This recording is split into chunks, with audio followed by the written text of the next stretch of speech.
Les discours des responsables des banques centrales incitent les marchés à laisser vagabonder leur imagination en termes de futures mesures. Marco Wagner, Commerzbank.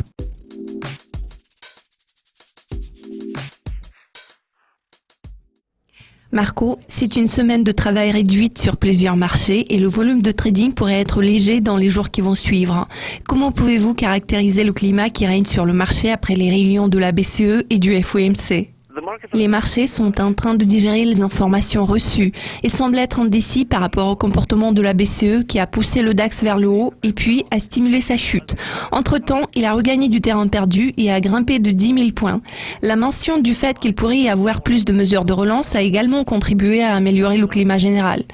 Les marchés ont été heureux de découvrir la décision accommodante du FOMC. Nous pouvons constater que le marché américain est en bonne posture. En l'occurrence, le marché du travail du pays est vraiment robuste. Il y aura sûrement de nouvelles hausses de taux à l'avenir. Pourtant, la situation commence déjà à s'améliorer. Vu que les prochaines réunions de politique monétaire ne sont pas pour tout de suite, les publications de données dominent le paysage économique en ce moment.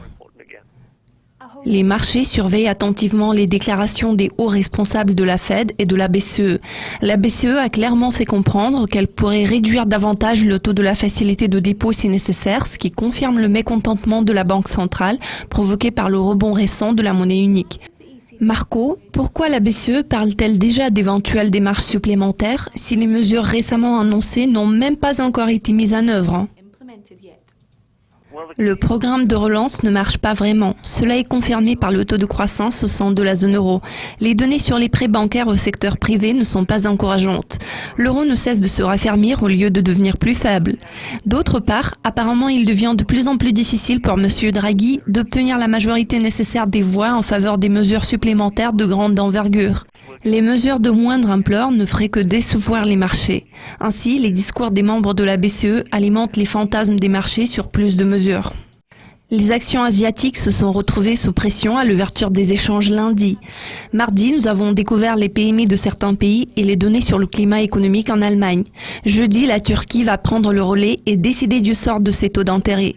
Quels sont d'autres événements clés à surveiller cette semaine ? Il ne devrait pas y avoir de surprise cette semaine. Bien sûr, nous découvrirons des données importantes. Les données relatives au climat des affaires IFO allemand ainsi qu'au PMI des pays de la zone euro sont de haute importance. Ces chiffres sont censés refléter le ralentissement sur les marchés émergents et les problèmes économiques de la Chine. Par conséquent, nous nous attendons à une baisse des indicateurs susmentionnés cette semaine. En revanche, les données américaines sur les commandes de biens durables et les demandes initiales d'assurance chômage devraient apparaître positives. Marco, je vous remercie de votre participation. Nous apprécions beaucoup vos commentaires. Chers spectateurs, restez à l'affût de nos mises à jour financières sur Dukascopy TV tout au long de la semaine. À la prochaine.